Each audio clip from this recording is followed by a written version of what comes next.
إن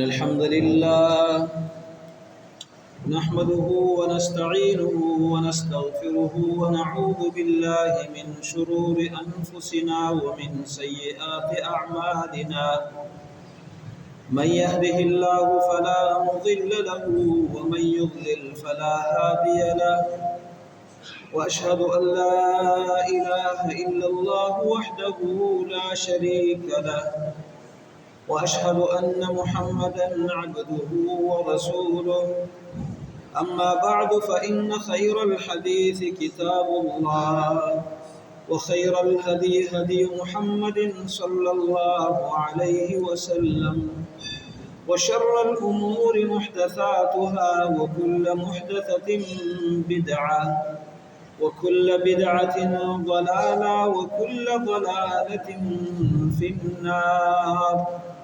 أعوذ بالله السميع العليم من الشيطان الرجيم من همزه ونفخه ونفثه.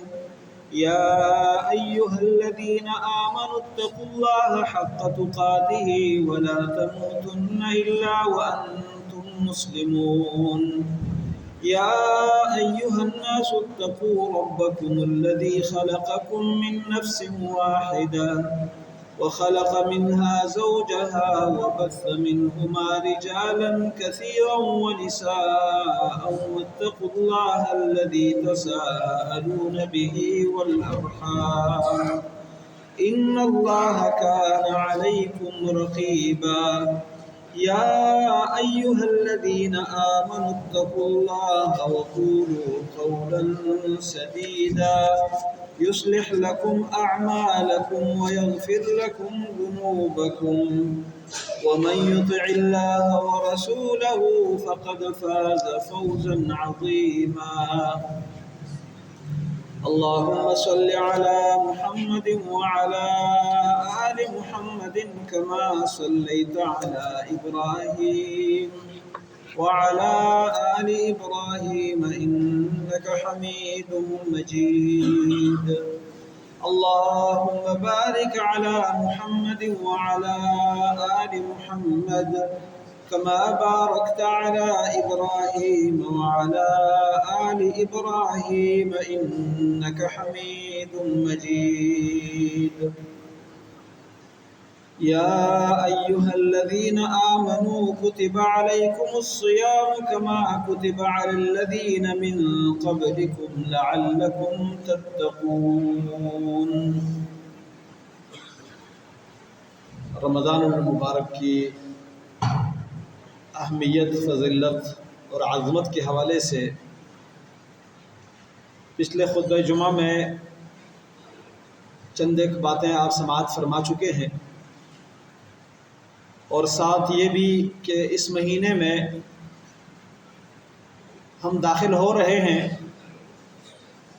یہ مہینہ اللہ کی توفیق سے آ رہا ہے، تو اس کے لیے ہمیں تیاری کیا کرنی چاہیے؟ اس کے آنے سے پہلے ہماری تیاری مکمل ہونی چاہیے، لیکن اس تیاری کا طریقہ کار کیا ہے؟ اور اس میں آپ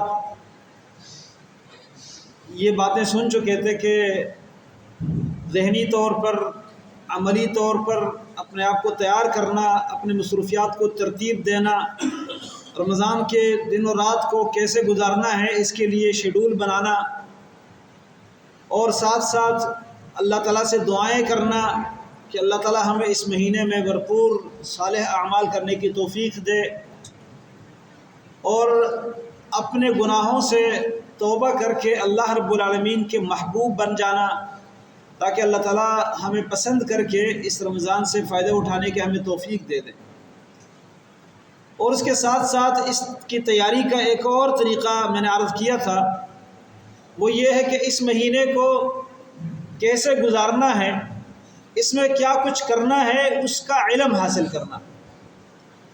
تو اس کے متعلق میں یہ عرض کر چکا تھا کہ اس میں جو اعمال فضیلت والے ہیں پہلے ان اعمال کو جاننا چاہیے، اور ان کا تذکرہ ہو چکا تھا، جن میں سب سے اہم ترین عمل جو کہ باقی مہینوں میں فرض نہیں ہے، صرف اسی مہینے میں فرض ہے۔ باقی اگر نماز ہے تو وہ باقی مہینوں میں بھی فرض ہے، قرآن کی تلاوت ہے تو باقی مہینوں میں بھی اس کو پڑھنے کا اجر ہے، لیکن رمضان میں اجر بڑھ جاتا ہے اور اس میں زیادہ کثرت کے ساتھ قرآن کریم کی تلاوت کرنی چاہیے۔ صدقہ اور خیرات باقی مہینوں میں بھی اجر اور ثواب کا باعث ہے، اللہ رب العالمین کی رضامندی کا ذریعہ ہے، لیکن اس مہینے میں اس کی اہمیت اور بڑھ جاتی ہے۔ اس کے علاوہ عمرہ ہے، باقی مہینوں میں بھی اللہ رب العالمین کی طرف سے بندوں کے گناہوں کی معافی کا ایک ذریعہ ہے، لیکن اس مہینے میں اس کا اجر حج کے برابر ہے۔ اسی طرح دعائیں، پورے سال بندے اپنے رب سے اپنی ضرورتیں مانگ لیں، دعائیں کریں، لیکن اس مہینے میں دعاؤں کی خاص اہمیت ہے۔ اور اس کے علاوہ رات کا قیام ہے، پورے سال بندہ اپنے رب کے سامنے کھڑا ہو، قیام کرے، رات کو عبادت کرے، لیکن اس مہینے میں اس کی فضیلت بڑھ جاتی ہے اور اس کی طرف زیادہ ترغیب دلائی گئی ہے۔ آخر میں اعتکاف ہے، جو کہ اس مہینے کے ساتھ سنت اعتکاف خاص ہے، لیکن کسی بھی وقت مسجد میں کچھ عرصے کے لیے ٹھہرنے کی نیت سے، اللہ رب العالمین سے اجر لینے کی نیت سے انسان ٹھہرے تو اس پر بھی اللہ رب العالمین اجر دیتا ہے۔ اور خاص طور پر 3 مساجد کا ذکر حدیث میں آیا ہے، مسجد حرام، مسجد نبوی اور مسجد اقصیٰ، جن میں اعتکاف کو خاص اہمیت حاصل ہے۔ وہ کسی بھی وقت کیا جا سکتا ہے، لیکن جو مسنون اعتکاف ہے وہ اس رمضان کے مہینے میں۔ اور آخر میں فطرہ، اس کا تعلق بھی خاص اسی مہینے سے ہے، اگرچہ اس کا تعلق صدقات اور زکوٰۃ سے ہے، اور زکوٰۃ کسی بھی مہینے میں جب آپ کے اوپر مال کا سال مکمل ہو جائے تو آپ ادا کریں، اور عام صدقہ کسی بھی وقت آپ کر سکتے ہیں۔ لیکن جو خصوصی عمل ہے جو فرض ہے اور باقی مہینوں میں فرض نہیں بلکہ نفل کے طور پر آپ رکھ سکتے ہیں، وہ ہے روزہ۔ روزے کے متعلق اللہ رب العالمین نے فرمایا، یا ایھا الذین آمنوا کتب علیکم الصیام، اے ایمان والو تم پر روزے فرض کر دیے گئے ہیں، کما کتب علی الذین من قبلکم، جیسے تم سے پچھلے لوگوں پر فرض کیے گئے تھے، لعلکم تتقون، اس کا مقصد یہ ہے کہ تم پرہیز کرنے والے، بچنے والے بن جاؤ، دنیا میں گناہوں سے بچنے والے، آخرت میں رب العالمین کے عذاب سے بچنے والے۔ اب روزہ کس پر فرض ہے، آج اس کے متعلق کچھ گزارش کروں گا۔ ایک تو ہے کہ روزہ فرض ہے ہر مسلمان پر، جو عاقل ہو، بالغ ہو، اسی طرح اعذار سے پاک اور بری ہو۔ یہ جو الفاظ میں نے استعمال کیے ہیں ان میں سے ہر لفظ کی پوری تشریح ہے۔ مسلمان ہو، غیر مسلم پر روزہ فرض نہیں ہے، اگر وہ رکھے گا بھی تو اللہ تعالیٰ قبول نہیں کرتا، اس لیے کہ کفر کے ساتھ ساتھ نیکی کام نہیں آتی۔ دنیا میں اس کا فائدہ مل سکتا ہے، دنیا میں کافر اگر کوئی نیک کام کرے، کسی ضرورت مند کے ساتھ تعاون کرے، کسی بیمار کا علاج کرے، کوئی خیر کا کام کرے تو دنیا میں اس کو اس کا ثمرہ ملتا ہے، اس کا فائدہ ملتا ہے، لیکن آخرت میں جنت کی شکل میں، ثواب کی شکل میں اس کا اجر نہیں ملتا، اس لیے کہ وہ عمل اللہ کے ہاں قبول نہیں ہوتا۔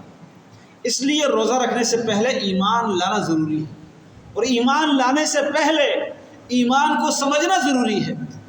جو ایمان کے منافی چیزیں ہیں ان سے بچنا ضروری ہے۔ ایسا نہ ہو کہ میں روزہ رکھتا ہوں اور اپنے آپ کو مسلمان سمجھ بیٹھا ہوں، لیکن ایسے اعمال کا، ایسے نظریات اور عقائد کا میں مرتکب ہوں جو سراسر کفر ہے۔ تو کفر سے بچنا، اپنے ایمان کو خالص کرنا اور صحیح مسلمان ہو کر روزہ رکھنا، یہ روزہ فائدہ مند ہے۔ دوسرے نمبر پر عاقل۔ عاقل مسلمان ہے لیکن عاقل نہیں ہے۔ اور عاقل کا مطلب یا تو وہ مجنون نہیں ہے، پاگل نہیں ہے، تو اس پر روزہ فرض ہے۔ اگر وہ پاگل ہے، اس کی عقل کام نہیں کر رہی، اس کو شعور نہیں ہے، اس پر روزہ فرض نہیں ہے۔ یا وہ زیادہ عمر کی وجہ سے اس مرحلے میں داخل ہو چکا ہے کہ اس کو کچھ سمجھ بوجھ نہیں ہے، اس پر بھی روزہ فرض نہیں ہے۔ جو قومے کی حالت میں ہے اس پر بھی روزہ فرض نہیں ہے، اس لیے کہ اس کی عقل کام نہیں کرتی۔ اس کے بعد بالغ ہونا یہ روزے کی فرضیت کے لیے ایک شرط ہے۔ نابالغ پر روزہ فرض نہیں ہے، اگر وہ رکھے تو اجر ملے گا، اگر وہ رکھے تو اجر ملے گا۔ اور والدین کو چاہیے، گھر کے سرپرستوں کو چاہیے کہ وہ اپنے نابالغ بچوں کو بھی اور بچیوں کو بھی روزہ رکھنے کی تربیت دے، ان کو روزہ رکھنے کی عادت ڈالیں۔ صحابہ کرام ایسا کرتے تھے۔ ربیہ بنت معوذ رضی اللہ عنہا بیان کرتی ہے کہ رمضان کے روزوں کی فرضیت سے پہلے ہمیں 10 محرم کے روزے کا حکم دیا گیا تھا، اور ہم اس دن خود بھی روزہ رکھتے تھے، اپنے بچوں کو بھی روزہ رکھواتے تھے، یہاں تک کہ بچے جب بھوک کی وجہ سے رونا شروع کر دیتے، ہم ان کو روئی کا، اون کا کوئی کھلونا بنا کے دے دیتے، جس کے ساتھ وہ کھیلتے کھیلتے شام ہو جاتی، ان کا روزہ پورا ہو جاتا۔ تو یہ سرپرستوں کی ذمہ داری ہے کہ اپنے نابالغ بچوں کو بھی روزہ رکھنے کی عادت ڈالیں، لیکن ان پر اللہ کی طرف سے فرض نہیں ہے۔ اگر وہ نہ رکھے تو گناہ گار نہیں ہوں گے، لیکن رکھیں گے تو اجر ملے گا۔ اب بالغ کس کو کہا جاتا ہے؟ یہ بڑی اہم بات ہے اور اس کو سمجھنا چاہیے۔ بلوغ کی 3 نشانیاں ہیں، 3 نشانیوں میں سے کوئی ایک نشانی صادر ہو جائے، ظاہر ہو جائے تو بچہ بالغ ہے۔ اور بچیوں میں ان 3 کے علاوہ ایک اور چوتھی نشانی ہے۔ پہلی نشانی کیا ہے؟ 15 سال مکمل ہو جانا۔ بچہ ہو یا بچی، اگر اس کی عمر 15 سال مکمل ہو گئی، باقی کوئی بھی نشانی بچے کے اوپر نظر نہ آئے، تب بھی وہ بالغ شمار ہوگا۔ بچی ہے تب بھی وہ بالغ شمار ہوگی، 15 سال کا مکمل ہونا۔ لیکن 15 سال مکمل ہونے سے پہلے اگر اور نشانیاں وہ ظاہر ہو جائیں تو بچہ بالغ شمار ہوگا۔ وہ کیا ہے؟ ایک نشانی ہے احتلام کا ہو جانا۔ بچہ سوتے میں یا جاگتے میں اس کی منی خارج ہو جائے شہوت کے ساتھ، لذت کے ساتھ، تو وہ بالغ شمار ہوگا، چاہے وہ 12 سال کی عمر میں ہو، 11 سال کی عمر میں ہو، 10 سال کی عمر میں ہو، وہ بالغ شمار ہوگا۔ اسی طرح دوسری نشانی، اگر 15 سال سے پہلے یہ نشانی نظر آ جائے تو بچہ بالغ شمار ہوگا۔ وہ ہے زیر ناف بالوں کا اگنا۔ زیر ناف بال اگنا شروع ہو جائے وہ بچہ بالغ شمار ہوگا۔ اور بچیوں میں حیض کا آنا، ماہواری کا شروع ہونا۔ اور یہ بات یاد رکھیے کہ لوگ اپنے مزاج کے حساب سے، خون کے گرمائش اور ٹھنڈک کے حساب سے ان کا سلسلہ اس میں مختلف ہوتا ہے۔ ایسی بچیاں بھی پائی گئی ہیں جو 10 سال کی عمر میں ان کو ماہواری شروع ہو جاتی ہے، 9 سال کی عمر میں بھی ماہواری شروع ہو جاتی ہے۔ میرے پاس پچھلے سال ایک بندہ آیا تھا، اس نے اپنی بچی کے حوالے سے کہا کہ ہمیں تو نہیں پتہ تھا، پہلے وہ شکوہ کرتی تھی کہ اس کو اس طرح بلیڈنگ شروع ہو گئی ہے، اگلے مہینے پھر یہ معاملہ ہوا، پھر تیسرے مہینے پھر اس کی والدہ نے مجھ سے پوچھا، تو پھر میں آپ کے پاس آیا ہوں۔ میں نے کہا یہ بالغ ہے، یہ بلوغ کی نشانی ہے، بے شک اس کی عمر 7 سال کیوں نہ ہو۔ تو یہ بات اکثر لوگ نظر انداز کر دیتے ہیں، کہتے ہیں بچہ بالغ نہیں ہے، بچی بالغ نہیں ہے، جبکہ وہ بالغ ہوتے ہیں۔ صرف 15 سال کا انتظار کرنا یہ اس صورت میں ہے، یہ باقی نشانیاں اس کے اندر نظر نہ آئے۔ اگر بچی 10 سال کی ہے، اس کو ماہواری شروع ہو گئی ہے، والدین یہ نہ سوچے کہ یہ ابھی چھوٹی ہے، یہ بالغ نہیں ہے، نہیں، اس پر روزے فرض ہے، وہ بالغ ہے۔ تو یہ بلوغ کی نشانیاں ہیں۔ اس کے بعد، اور ان تمام باتوں کے دلائل موجود ہیں، لیکن یہ مختصر نشست اس کے لیے کافی نہیں کہ ہم سارے دلائل بیان کریں۔ اگلی بات یہ ہے کہ اعذار سے پاک ہو، مسلمان ہو، عاقل ہو، بالغ ہو۔ اگلی بات کیا ہے؟ اعذار سے پاک ہو۔ اعذار کیا ہیں؟ عذر، عذر بیماری عذر ہے۔ اگر بیمار ہے تو اس پر روزہ فرض نہیں ہے، اگر وہ روزہ افطار کرنا چاہتا ہے تو کر سکتا ہے، اور اگر روزہ رکھنا چاہے اور رکھ سکتا ہے تو اس کو رکھنا چاہیے، لیکن لازمی اس کو مجبور کر دینا مشقت کے باوجود تو یہ جائز نہیں ہے۔ لیکن بیماری دو طرح کی ہوتی ہے۔ ایک بیماری وہ ہے جو عارضی ہے، بخار ہے، کوئی آپریشن ہوا ہے، کوئی ایسا مسئلہ ہے جس کے ٹھیک ہونے کی امید ہے، دائمی بیماری نہیں ہے، عارضی اور وقتی بیماری ہے، مرض مزمن نہیں ہے، جس بیماری کے بعد شفایاب ہونے کی امید ہو، ایسے بیمار کو کیا کرنا چاہیے؟ اگر وہ روزہ چھوڑتا ہے، نہیں رکھ پاتا، اس کا حل کیا ہے؟ اس کا حل یہ ہے کہ وہ روزہ چھوڑ دے، اور جتنے دن کا اس نے روزہ چھوڑا ہے ان دنوں کو وہ گنتا رہے۔ رمضان کا مہینہ گزر گیا، اس کی بیماری ختم ہو گئی، صحت یاب ہو گیا، اب جب بھی اس کو پورے سال میں موقع ملتا ہے تو وہ اتنے دن کا روزہ رکھے جتنے دن اس نے روزہ چھوڑا تھا۔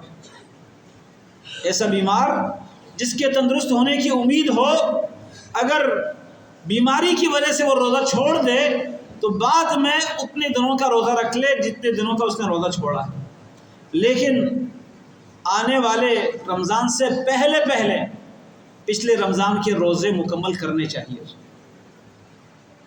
شعبان تک اگر لیٹ ہو جائے تو کوئی حرج نہیں ہے، لیکن رمضان آنے سے پہلے پہلے مکمل کرنا ضروری ہے۔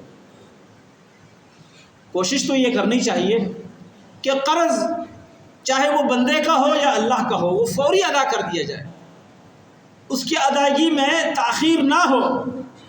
یہ روزہ جو فرض تھا اور آپ نے عذر کی وجہ سے چھوڑ دیا، اب اس کی ادائیگی پہلی فرصت میں رمضان کے مہینہ اور عید کے دن گزرنے کے بعد آپ کو اس میں کوشش کرنی چاہیے، لیکن نہ کر سکے تو اختیار ہے اگلے رمضان سے پہلے پہلے یہ روزے مکمل کریں۔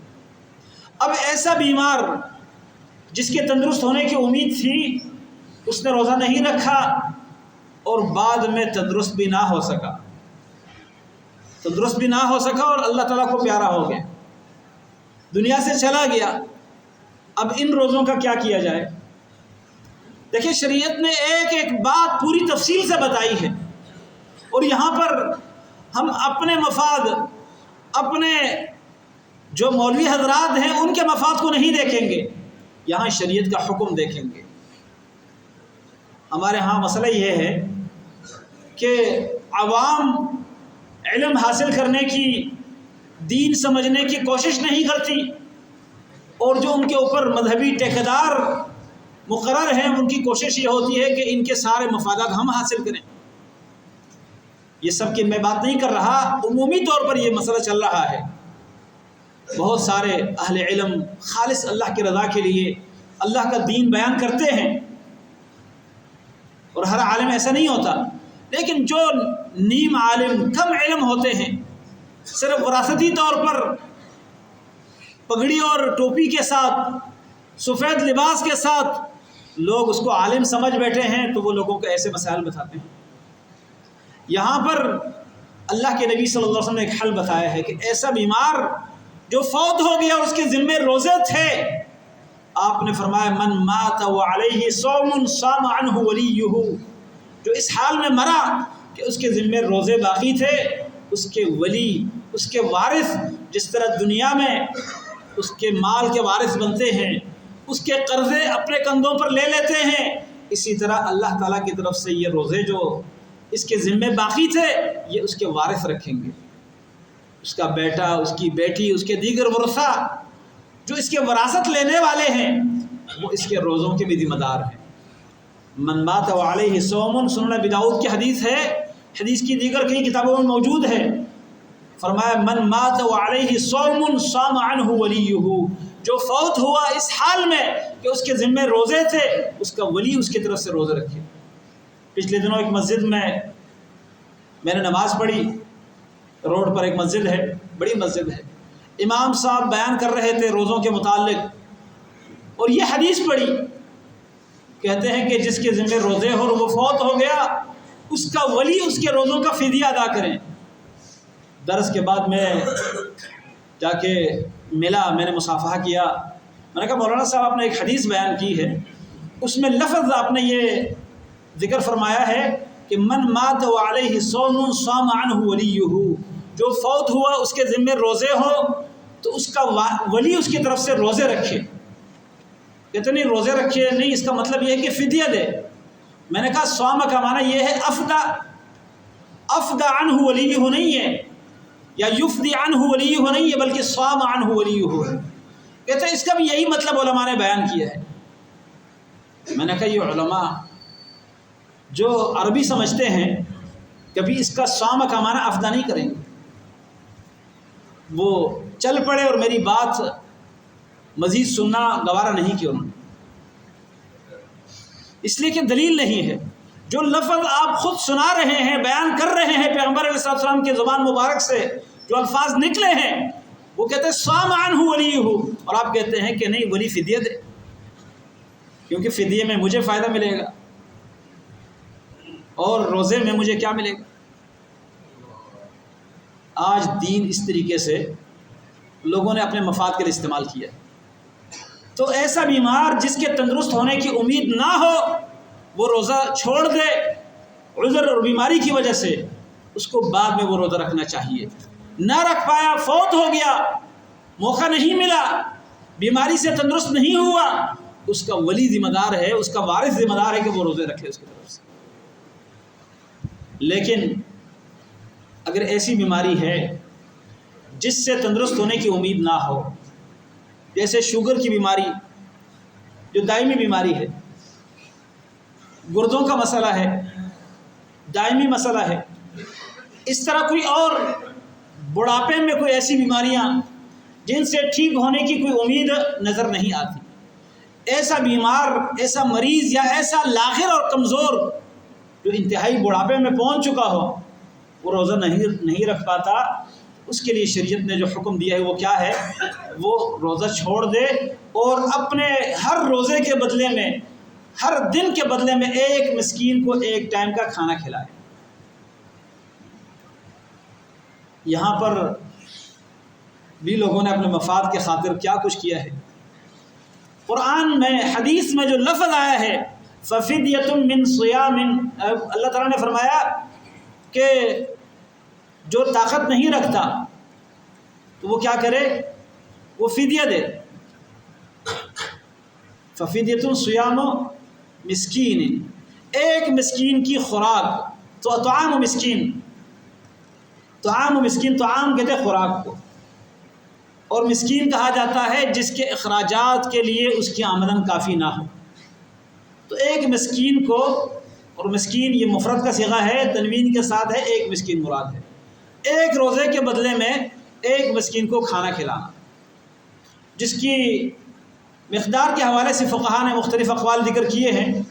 بعض نے آدھا کلو گندم ذکر کیا ہے، بعض نے آدھا کلو جو ذکر کیا ہے، بعض نے آدھا کلو کھجور ذکر کیا ہے، لیکن قرآن پر قربان چاہیے کہ اس نے ایک علاقے، ایک وقت، ایک معاشرے کے لیے نہیں، قیامت تک کے آنے والوں کے لیے رہنمائی دی۔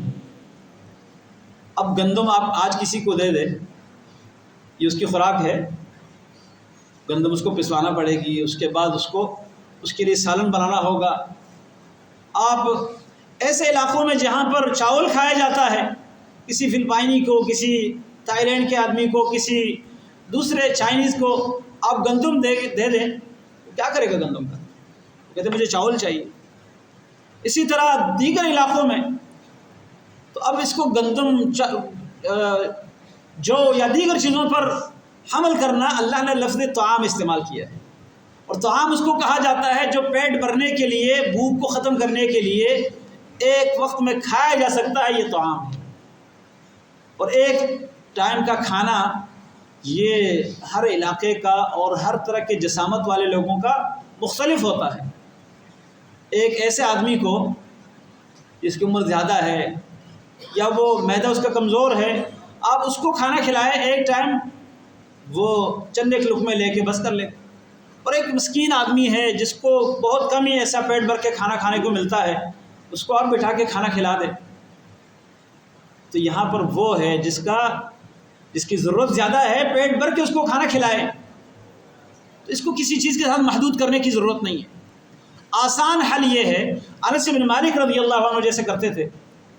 انس بن مالک رضی اللہ عنہ جب انتہائی بوڑھے ہو گئے تو آخری عمر میں وہ رمضان کے روزے جب نہ رکھ پائے تو ایک دن میں 3 مسکینوں کو انہوں نے بلایا، اپنے گھر میں کھانا بنایا اور 30 مسکینوں کو بلایا اور ایک دن میں ان کو کھانا کھلایا۔ یہ کتنے روزوں کا فدیہ ہو گیا؟ 30 روزوں کا، ایک مہینے کا۔ اگر 29 دن کا مہینہ ہے تو 29 لوگوں کو بلا لیں، زیادہ کو کھلائیں، اس میں کوئی حرج کی بات نہیں ہے۔ لیکن جو آپ پر فرض ہے وہ جتنے تعداد کے روزے رہ گئے ہیں اتنے لوگوں کو، اتنے مسکینوں کو اپنے کھانا کھلانا ہے۔ ہمارے ہاں کیا ہوتا ہے، کہتے جی ایک روزے کا فدیہ اتنے روپے بنتا ہے۔ کتنے روپے؟ اتنے روپے، 250 روپے، 300 روپے، 500 روپے۔ تو بھائی اللہ نے روپے کا ذکر نہیں کیا، دینار درہم اس وقت رائج تھے، اس کا ذکر نہیں کیا۔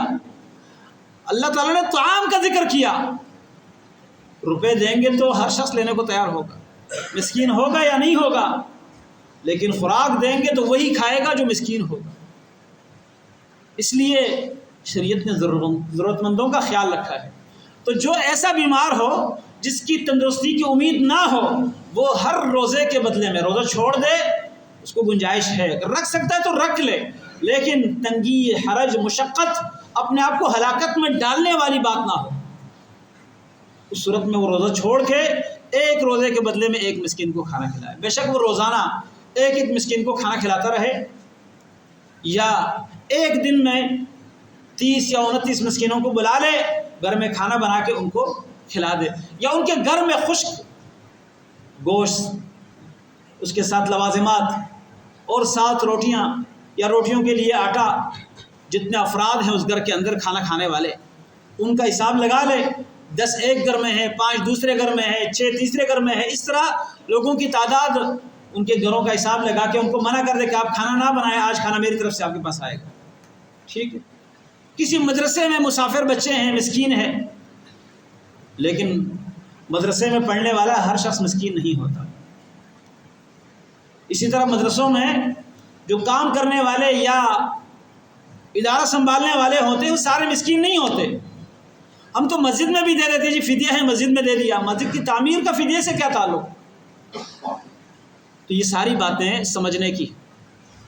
آج ہم دیکھا دیکھی میں چل رہے ہیں، ایسا بیمار جو تندرست نہیں ہو سکتا، بے شک تندرست ہو جائے لیکن امید نہ ہو، وہ اپنے روزوں کے بدلے میں فدیہ دے، اور وہ فدیہ کوشش کرے کہ اپنی زندگی میں خود ادا کرے، وہ اپنے مرنے کا انتظار نہ کرے، اپنے مال میں سے ادا کرے، تو اس کی جان چھوٹ جائے گی۔ یہ ہے ایک عذر جو اعذار سے خالی ہونے کی میں نے بات کی تھی۔ دوسرا عذر یہ ہے کہ انسان جس پر روزہ فرض ہے وہ اعذار سے پاک ہو۔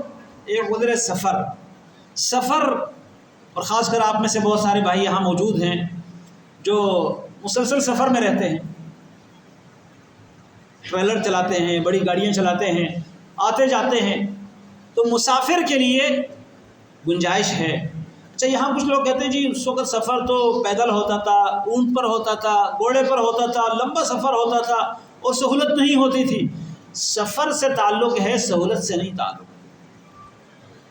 اگر انسان بوائلر کے سامنے کھڑا ہو کے اس میں آگ جل رہی ہوتی ہے اور وہاں پر وہ کسی فیکٹری میں کام کر رہا ہے، مقیم ہے، اس کو اجازت نہیں کہ وہ روزہ افطار کرے، اگرچہ وہ مشقت میں ہے، اور ایک آدمی ایئر کنڈیشن گاڑی میں بیٹھ کے ڈرائیو کر رہا ہے اور سفر میں ہے یا جہاز میں ہے، وہ ایک جگہ اس کا سٹے ہے، پھر دوسری جگہ کی طرف وہ پرواز کر رہا ہے، بالکل آرام دہ سفر ہے، لیٹنا چاہے تو لیٹ سکتا ہے، بیٹھنا چاہے تو بیٹھ سکتا ہے، پھر بھی اس کو روزے افطار کرنے کی اجازت ہے اور اس کو نہیں ہے۔ یہ زیادہ مشقت میں ہے۔ ایک آدمی اپنے کھیت میں ہل چلا رہا ہے، دھوپ اس کے سر پر ہے، سخت گرمی ہے، اس کو بھی روزہ افطار کرنے کی اجازت نہیں ہے، اس لیے کہ یہ مسافر نہیں ہے۔ تو یہ نہ سمجھے کہ اس کا تعلق سہولت سے ہے یا سختی سے ہے، اس کا تعلق سفر سے ہے۔ جو مسافر ہو، جس کو عرف میں سفر کہا جا سکے، ایک ہے کہ آپ اپنے شہر میں ایک کونے سے دوسرے کونے کی طرف جاتے ہیں، اس کو سفر نہیں کہا جاتا۔ آپ گلشن حدیث سے حج چوکی جاتے ہیں، یہ سفر نہیں ہے، اس لیے کہ عرف میں اس کو سفر نہیں کہا جاتا۔ آپ یہاں سے حیدرآباد جاتے ہیں، اگرچہ سفر کا فاصلہ شاید قریب ہوگا، یعنی حیدرآباد کراچی سوراب گڑھ سے حیدرآباد جانا یا حج چوکی سے گلشن حدیث جانا، ممکن ہے ٹائم اتنا یہاں پر بھی لگے جتنا وہاں لگتا ہے، وہ مسافر ہے، یہ مسافر نہیں۔ تو اس کو عرف پر چھوڑ دیا گیا ہے۔ اور کنتم علی سفر کا ذکر موجود ہے، اس کی تحدید نہیں آئی ہے، اس کو دنوں پر متعین نہیں کیا گیا۔ تو جو بھی سفر ہے، جس کو عرف میں سفر کہا جاتا ہے، جس آدمی کو مسافر کہا جاتا ہے، اس کو اجازت ہے۔ ہاں، اگر سفر میں روزہ رکھنا چاہے، یہ زیادہ بہتر بھی ہے، ثابت بھی ہے جب مشقت نہ ہو، کیونکہ رسول اللہ صلی اللہ علیہ وسلم نے سفر میں روزہ رکھا ہے۔ آپ ایک سفر میں تھے، سارے صحابہ کرام روزہ افطار کر چکے تھے، صرف عبداللہ ابن رواحہ رضی اللہ عنہ اور اللہ کے نبی صلی اللہ علیہ وسلم یہ دونوں روزے سے تھے، باقی سارے صحابہ کرام نے روزہ افطار کیا تھا۔ لیکن اگر سفر ایسا ہو جس میں مشقت ہو، تکلیف ہو، آپ مشقت کے ساتھ روزہ رکھنا چاہتے ہیں، اپنے آپ کو پریشان کر کے روزہ رکھنا چاہتے ہیں، اپنے آپ کو ہلاکت میں ڈال کے روزہ رکھنا چاہتے ہیں، تو اس روزہ رکھنے سے روزہ افطار کرنا زیادہ بہتر ہے۔ اس لیے کہ آپ صلی اللہ علیہ وسلم نے ایک سفر میں صحابہ کرام کی مشقت کو دیکھا تو آپ نے روزہ افطار کیا، اور صحابہ کرام کو بھی کہا۔ آپ کو بتایا گیا کہ کچھ لوگ ہیں انہوں نے روزہ ابھی بھی رکھا ہوا ہے، فرمایا اولئک العصاۃ، یہ نافرمان ہے، یہ نافرمان ہے۔ تو سفر میں جو روزہ چھوڑ دیا جاتا ہے، یہ مستقل نہیں چھوڑنا چاہیے، بعد میں اس کو رکھنا ہے۔ اگر بعد میں نہیں رکھ سکتے تو پھر سفر میں رکھیں۔ کچھ لوگ کہتے ہیں ہم تو سفر میں ہی رہتے ہیں، جب آپ چھٹی کرتے ہیں اس وقت سفر میں تو نہیں ہوتے نا، مہینے کی چھٹی، 15 دن کی چھٹی، جتنے دن چھٹی پر آپ جاتے ہیں، مقیم ہوتے ہیں، آپ اتنے دن وہاں روزہ رکھ لو، پھر بعد میں جب موقع ملے گا اگلے رمضان سے پہلے اپنے روزے جو آپ نے چھوڑ دیے ہیں سفر میں، وہ آپ رکھ لیں، پورے کر لیں۔ سفر کی وجہ سے یا بیماری کی وجہ سے جو روزہ چھوڑ دے، اور بیماری ایسی جس کے تندرست ہونے کی امید ہو، تو اس کو بعد میں وہ روزے رکھنے چاہیے، وہ معاف نہیں ہے۔ اور ایک عذر ہے حیض کا آنا، کسی عورت کو ماہواری شروع ہو گئی تو اس کے لیے روزہ چھوڑنا لازم ہے، اور بعد میں وہ روزے رکھے گی، نمازیں نہیں دہرائے گی لیکن روزے رکھے گی۔ اب اس معاملے میں بعض خواتین سستی کرتی ہیں، فجر طلوع ہونے سے پہلے اس کی ماہواری ختم ہو گئی، بلیڈنگ رک گئی، اور وہ انتظار میں ہے کہ میں غسل کروں گی تو روزہ شروع کروں گی، اور فجر کے بعد مجھے غسل کرنا ہوگا، لہذا آج کا روزہ بھی چھوڑ دوں، تو اس دن کا روزہ وہ بلا وجہ چھوڑ دیتی ہے، یہ جائز نہیں ہے۔ اسی طرح جس دن سورج غروب ہونے سے پہلے اس نے روزہ رکھا تھا، ماہواری شروع ہو گئی، اس کا وہ روزہ باطل ہے، وہ روزہ بعد میں رکھنا ہوگا۔ تو جو عذر ہے خواتین کا، ان کی وجہ سے بھی روزہ، یا اسی طرح نفاس ہے، نفاس ولادت کے بعد جو بلیڈنگ ہوتی ہے اس کی وجہ سے بھی روزہ رکھنا جائز نہیں ہے، لیکن اس کے لیے دن کتنے ہیں؟ ہمارے ہاں تو عام معروف ہے کہ 40 دن ضروری ہے، نہیں 40 دن نہیں، زیادہ سے زیادہ 40 دن ہے، کم سے کم جتنے دنوں میں اس کی صفائی ہو جائے، بلیڈنگ رک جائے تو وہ پاک ہے، وہ روزہ رکھے گی۔ جب تک 40 دن مکمل نہ ہو، 40 دن مکمل ہو جائے، اس کے بعد بھی بلیڈنگ رک نہ جائے، خون جاری رہے، پھر بھی وہ پاک کے حکم میں شمار ہوگی، اس پر نماز بھی فرض ہے اور روزے بھی فرض ہے۔ لیکن 40 دن سے پہلے 20 دن بعد، 15 دن بعد، 25 دن بعد اگر صفائی ہو جائے تو اس کو روزہ رکھنا چاہیے، کیونکہ رسول اللہ صلی اللہ علیہ وسلم کی ایک صحابیہ فرماتی ہے، سنن دارقطنی کی روایت ہے کہ وقت رسول اللہ صلی اللہ علیہ وسلم للنفساء 40 یوما، آپ صلی اللہ علیہ وسلم نے نفاس والی عورت کے لیے 40 دن مقرر فرمائے ہیں، الا ان تطہر قبلها، مگر اس 40 دن سے پہلے اگر وہ پاکی دیکھ لے تو پھر وہ پاک شمار ہوگی۔ تو یہ جو استثناء ہے الا ان تطہر قبلها، 40 دن سے پہلے پاکی دیکھ لے تو وہ پاک شمار ہوگی، اس سے یہ بات معلوم ہوتی ہے کہ نفاس والی عورت اگر پاک ہو جائے 40 دن سے پہلے تو اس کو روزہ رکھنا چاہیے۔ تو بہرحال یہ آثار ہیں، اس کے علاوہ کچھ اور آثار علماء نے شمار کیے ہیں، اور وہ بھی قرآن کریم کی آیات سے اور احادیث سے استدلال کرتے ہوئے صحابہ کرام کے آثار سے، کہ ایک خاتون ہے وہ بچے کو دودھ پلا رہی ہے، اگر وہ روزہ رکھے تو اس کو دودھ نہ آئے، جس سے اس کو بھی خدشہ ہے اور بچے کو بھی نقصان کا اندیشہ ہے، بچے کے بھوک کی وجہ سے مرنے کا اندیشہ ہے، تو وہ روزہ چھوڑ سکتی ہے اور اپنے روزے کے بدلے میں فدیہ دے گی۔ اسی طرح جو حمل والی عورت ہے، حمل کے دوران اس کے لیے روزہ رکھنا مشکل ہے، مشقت کا باعث ہے، تو یہ بھی ایک عذر ہے، اور اس عذر کی وجہ سے بھی اس کو روزہ چھوڑنے کی اجازت ہے، لیکن اس کا فدیہ دینا ہوگا۔ لیکن اس کے علاوہ جو لوگ ہیں جن کا یہ عذر نہ ہو، ان میں سے کوئی روزہ افطار کر لے تو یہ بڑا مجرم ہے، یہ فاسق ہے، اللہ رب العالمین چاہے تو اس کو معاف کر دے، لیکن یہ سزا کا حقدار ہے۔ اور بلا عذر جوان تندرست صحت مند ہو کر روزہ افطار کرنا اور مسلمانوں کے معاشرے میں رہتے ہوئے یہ انتہائی بڑا ظلم ہے، زیادتی ہے، اس پر حکومت کو چاہیے کہ وہ سختی کرے۔ عمر بن خطاب رضی اللہ عنہ نے ایک نشئی کو دیکھا، روزے کی حالت میں ان کے پاس لایا گیا جس نے روزہ نہیں رکھا تھا، تو اس کو کوڑے مارتے ہوئے فرمایا ویلکا یا ویحکا وصبیاننا صیام، تو برباد ہو جا، ہمارے بچے بھی روزے سے ہیں اور تم نے روزہ نہیں رکھا، جوان ہو کے بھی بچوں نے روزہ رکھا تم نے نہیں رکھا۔ یہاں پر ذہن میں یہ بات رکھنی چاہیے کہ روزہ رکھنا اللہ تعالیٰ کی عبادت ہے، یہ کوئی کسی پر احسان نہیں ہے۔ ہم روزہ رکھ کر اس کے بعد کیا کرتے ہیں؟ احسان جتلاتے ہیں لوگوں پر، کسی کی بات برداشت نہیں کرتے، معمولی کسی سے کوتاہی ہو گئی بلڈ پریشر ہائی ہو جاتا ہے کہ میرا روزہ ہے، بھائی روزہ ہے تو یہ روزہ صبر سکھاتا ہے، آپ تو بے صبرے ہو گئے ہیں۔ ہم روڈوں پر دیکھتے ہیں ہر آدمی دوڑ بھاگ کے چکر میں دوسرے کے گاڑی کو ٹکر مارتا ہے، تو پھر روڈ پہ ہی لڑائیاں شروع ہو جاتی ہیں، کیوں جی روزہ تھا۔ بھائی روزہ یہ کوئی انسان کے لیے پریشان کرنے کا ذریعہ نہیں ہے، یہ رب کی عبادت ہے، خوشی سے روزہ رکھنا چاہیے، اور یہ صبر کا سبق سکھانے والا ایک عمل ہے۔ اللہ تعالی ہم سب کو اس طرح روزہ رکھنے کی توفیق دے جس طرح اللہ تعالیٰ کو روزہ پسند اور محبوب ہے۔ انشاءاللہ آئندہ اس مسئلے کی مزید تفصیل بیان کریں گے۔ اللہ رب العالمین ہم سب کو رمضان کا مہینہ نصیب فرمائے، اس سے بھرپور فائدہ اٹھانے کی توفیق دے، اور صالح اعمال کرنے میں اللہ تعالیٰ ہمیں اخلاص نصیب کر دے۔ اقول قولی ھذا استغفر اللہ لی ولکم۔